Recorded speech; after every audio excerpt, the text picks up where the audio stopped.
Great. My name is Mark Sternberg. I am with the Walton Family Foundation. I'm so pleased to be here today. I want to extend thanks to the Chamber team for having me and Todd Rose, who's going to join me.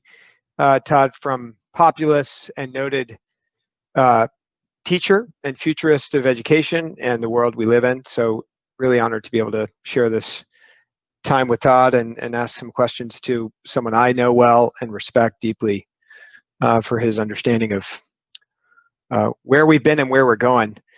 And Todd, maybe we'll start with a conversation or your quick thoughts. You know, we just saw this data from McKinsey. We've seen other data from Credo out at Stanford and Bellwether about really, really stunning data about what's happening right now in this moment. I wonder if you could share some reflections on what you've seen, what we're learning, and what you think is at stake right now. Yeah, I mean, look, we're going through something that, most people will live their whole life never experience, which is, a public shock to the system that has taken education more or less offline. And, there's a lot of things going on, and we can cover some really specific things like learning loss and other things. But for me, there are really two big insights emerging that I don't think we're talking about enough. The first is this has laid bare the profound inadequacy of our existing status quo, right? This one-size-fits-all system that we built. And in a lot of ways, we're sort of late to the game on this, right? So in other areas of science, in medicine, in nutrition, we realize that simple fact, which is human beings are different, and those differences really matter. And so when you end up creating a standardized system, right, where every kid's learning the same thing, same time, in the same way, quite often it ends up serving nobody particularly well. And one of the things that I think is most instructive here is we're seeing that same thing emerge here with the pandemic in terms of need, right? Like what kids need is different. What families need is different. And what communities need is different. And I think that fact, right, is something that we have to keep front and center if we're going to build something better. So that's the first thing. The second thing that for me has been so instructive is parents really, really, really do not want the status quo. And here's what I mean, right? Just like there are no atheists in a foxhole, there are no idealists in a pandemic, right? Like when you have a crisis, it focuses the mind, and people become deeply practical, right, and very concrete. Okay, so the reason I say that is because what comes next is pretty important. So even in this context, we see research after research showing that when parents are given the choice, even in this pandemic, saying, okay, do we want to go back? Do we want to build back the thing we had? Or should we do something different? Nearly 2/3 of parents across this country say, do something different. I mean, even when they don't even know what they're going to do with their kid as they try to work, they still want something different. And I think that this is really important, right? It's something about the very purpose of the system that's flawed here. That's the sort of bad news. And the good news is that it's one thing to sort of know that people don't want the existing thing, and it's a whole nother issue to know what they want, right? And I think that's the good news, right? So we've been part of some of this, but there's research now in private opinion research that is getting at a deeply accurate, actionable understanding of what it is parents, what it is communities actually prioritize about education. So when you combine those two things, right, really no love lost for the incumbent system, and a concrete set of priorities that we can follow, we can get on a path to something that's not just better, but different. So, but let's stay on that, because that strikes me as a a debatable proposition. You've outlined, and the data we've seen makes it clear that we to the close observer, we've known these gaps have existed forever. They have grown more acute, and here we are. No one is being well served in this moment. So few people are. Let's not snap back. Let's think about what can come. I wonder if you, as you think about the landscape, what are you seeing that gets you excited? And then maybe more sort of philosophically, what do we know from history about how to actually grab those things and pull them with us and not just snap back to the broken system? That second one I think is the most interesting thing, right? Because even though this doesn't happen very often, it has happened before, right? These kind of big shifts, and so we know enough to get going, and we can do it with humility. And we're going to be wrong about a bunch of stuff, but we know directionally where to go. So philosophically, I think the most important distinction that we have to address is like what we talk about is like what kind of change are we after in education, right? And from our perspective, we think about it in two ways, right? Reform or transformation. And they're both very valuable. Reform accepts the existing purpose of the system and works really hard to improve parts of it, right? Make it more effective, more efficient, more equitable. All really important things. Transformative change literally changes the purpose of the system itself. And the reason I bring that up, right, is that those two approaches to change are very, very different. You work different levers, and the things you do to advance reform outcomes often undermine the ability to transform a system. So from my perspective, that's where we're at right now. And if I could frame it even more concretely, I think the fundamental problem is that for the last almost 100 years, we've had a system that was built around scientific management, Frederick Taylor, where the system was more important than the people. And so the system doesn't really have the feedback loops to be responsive to the will of the people. I think where we have to get to, and where you're seeing the public's deep frustration, is that in a democracy and a free society, our public systems should serve people. And that means that you have to understand what it is they want out of education, and you have to create aligned systems to deliver on that. And getting out of the philosophical, the good news is we actually do know how to do that. And there is a parallel. So, Mark, you and I have talked about this before, right? The high school movement was probably the biggest transformative change that we've ever seen in education, right? And just to put a few facts to that, we built a high school a day for 22 straight years. We ended up, as a result, this was, starting in like the early moment when the federal government was not driving that. That's the thing, right? We mass educated the public to a level never before seen in human history. As a result, we ushered in an unbelievable era of economic prosperity and equality. We'd never seen income equality like we had as the after effect of this. And we did that with almost no federal oversight at all. And in fact, states had a minimal role. What you saw in this change was it was community focused.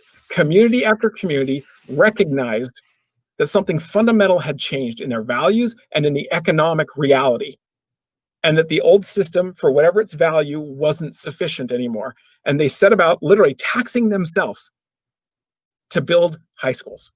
And here's the thing that I think is so important and really instructive to the moment we're in, but we don't have the muscle. We're not used to thinking this way, which is, what was the result of this amazing experiment that created this prosperity? You saw unbelievable diversity in the solutions, right? So there was some commonality. Listen, they taught math everywhere, not because they needed an expert to tell them, but because every parent, every community knew that that was something that was important. But, in Iowa, they taught animal husbandry because of course they did, right? In the Bronx, they didn't because of course they didn't, right? And so we've got this system, and I'm not saying it was perfect. There was a lot of stuff that we could learn from about what not to do, but it did something that had never been done before in history. And then what you see is Frederick Taylor and the efficiency people and this sort of trend toward one right answer, standardizing systems. They looked at that diversity, and instead of seeing it as the asset that it really is for a functioning system, they saw it as a liability. And so they set about standardizing it and centralizing it in the name of efficiency. And as a result, look, it lost its viability. It lost its deep, resonant connection and relevance to their communities. And look, no wonder then, right? We have a system whose purposes diverged over those decades and decades, so far from what the public truly wants. Yeah. So in a sense, we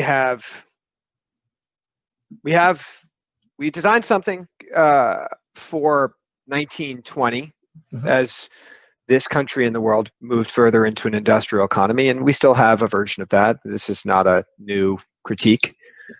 And as you noted, it was remarkable and imperfect. And there's some imperfections that we could talk about for a long, long time. But we'll focus on the machine that was built, one school at a time, one school a day at a time for 21 years. And that worked to a certain extent. What do you see as the school, or maybe the classroom of the information age? If that was the way it should look for the industrial age, what might it look like? And then, if I may, maybe predicting where you're going to go with this, what kind of investment is this going to take by all of the people in our audience and all of our electeds and communities across the country? So, to the first question, right? Like, what is this going to look like? First of all, the thing I could almost guarantee you, if it succeeds, is it will be pluralistic, right? Like, we're actually one of the few democracies that believes public education is one homogeneous thing, right? Like, it just is impossible to take seriously the idea of human difference and community difference and think that you can find one right answer. It's just not true, right? And so what you're going to see is systems that have to be like, the unit of change is the community, right? The unit of relevance is the community. Like, we're so focused on what the system looks like on average, that we don't really think twice about, is it even working for anyone below that? And so, what you'll see if this is working, again, is you're going to see pluralism. You're going to see a deep commitment to community. Like, it matters that communities get the schools that they want and deserve, right? And I do think the lessons we can learn from previous efforts that they didn't do so well is we can learn a lot about what it means to facilitate equity in a transforming system, right? Because it won't magically be fair for everybody, for sure. Right. In fact, left alone, it probably will exacerbate the inequalities.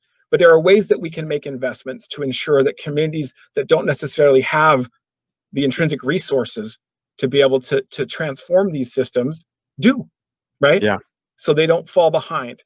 And I think that for me, it's this recognizing what we've learned about human beings and the assumptions that the old system made that are empirically incorrect, right? Every single person has dignity and worth. Every kid has something to contribute. You can't put it on a bell curve. You can't predict it in advance, but you can develop it, right? And every kid's individuality, it's not noise, it's not selfishness, right. It's part of who they are and what they will ultimately contribute to society. And if you build off of those basic principles, it can help us inform what's in and out of a system that really works for everybody. And there's some through lines there, like, hey, we're going to need a certain kind of talent. We're going to, on the other hand, we're going to need more and better access to broadband, and we're going to need a technology that doesn't see zip codes, that is ubiquitous and universally available. And to that point, the technology, I'm glad you brought this up, right? Because technology is one of those things where, listen, there is no getting to this pluralistic, deeply community embedded, personalized education system without technology, right? There just isn't. You are not doing that with paper and pencil, right? Broadband will be the backbone of that, but we don't have to get over our skis on this, right? We have to remember that learning is not about technology. Technology replaces nothing that is essential about learning. Learning is about individual progress and about human relationships.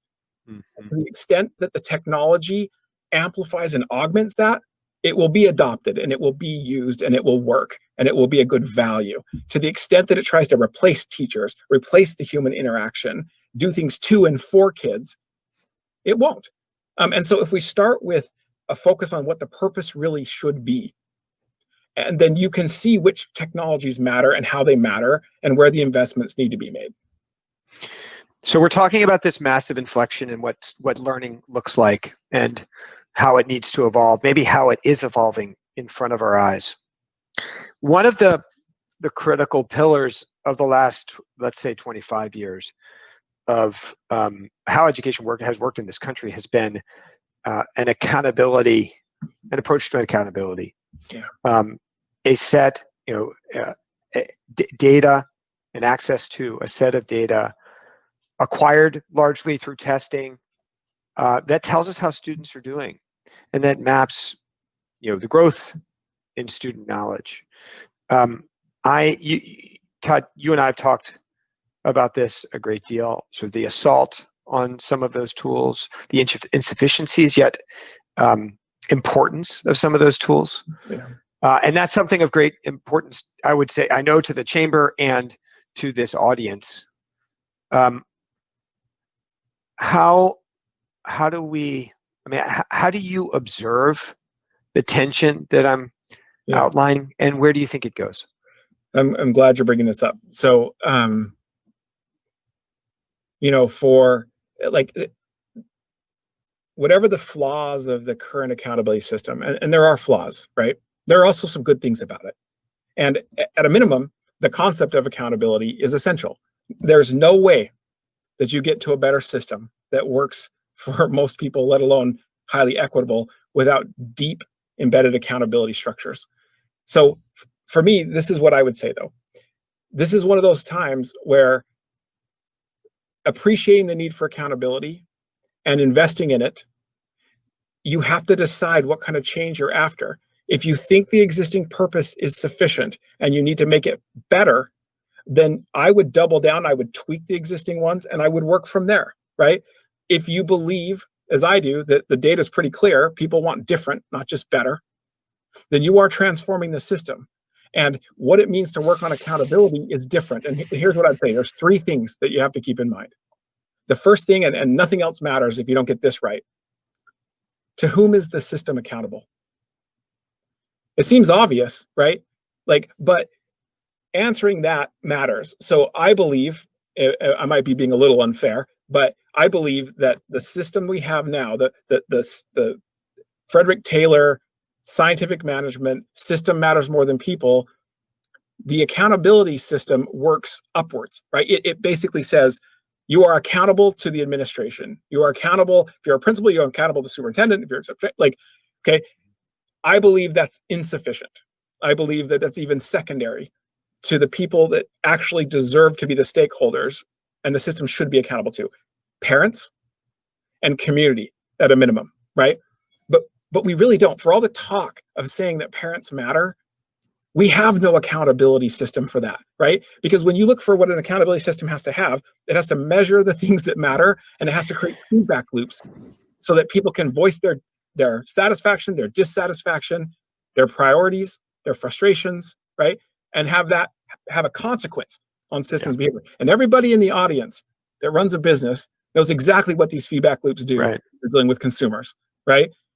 And you work incredibly hard to satisfy the priorities of the people that you are held accountable to. So that first question, right? And I think it's parents, I think it's communities. There can be other things, but I think you've got to include those, and you got to work hard to make sure that the system's accountable to them. Right after that, right? Then you say, okay, well, wait, what is it that we're measuring, right? What is it that we're holding the system accountable for? And look, some of the things we already measure are really important, and they're not going to go away. But I promise you, just based on a lot of data that we have and other people have, the diversity of things that parents actually want and communities want out of their schools extends so far beyond the things that we traditionally measure that it's almost embarrassing. Okay, so we have to understand what people want, and we have to build reliable and valid measures so we can actually track that, right? And then the third thing is, how do we measure it? And this matters so profoundly much in this effort, right? Traditionally, what we've done is we have fallen back on old assumptions about human beings, and we have built assessment metrics that are literally inherently zero-sum and comparative, right? Somebody has to lose, and we're really not trying to understand an individual's progress against a benchmark standard. We're trying to understand how they compare to other kids.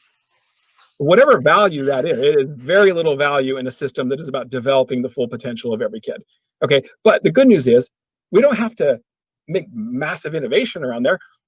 The least controversial thing about this new system is its commitment to mastery-based learning. Yeah. We know for 40 years what it means to build systems and accountability structures that measure kids' progress against objective standards, or at least agreed upon standards, right? We know how to do that. It is valid. And by the way, just one last thing.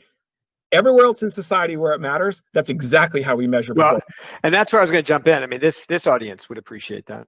I mean, to hire someone is to have some confidence that they are competent.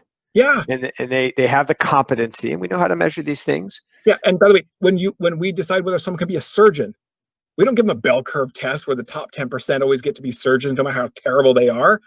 You get a performance-based assessment focused on mastery against industry standards. And if everybody passes, they get to be surgeons. And if nobody passes, they don't get to cut you open, right? So, like, if it's good enough for our doctors, it's good enough for our kids. Let me dwell though on this, because and then I think we're going to have to close relatively soon. Well, how about this? We've got a tremendously important audience.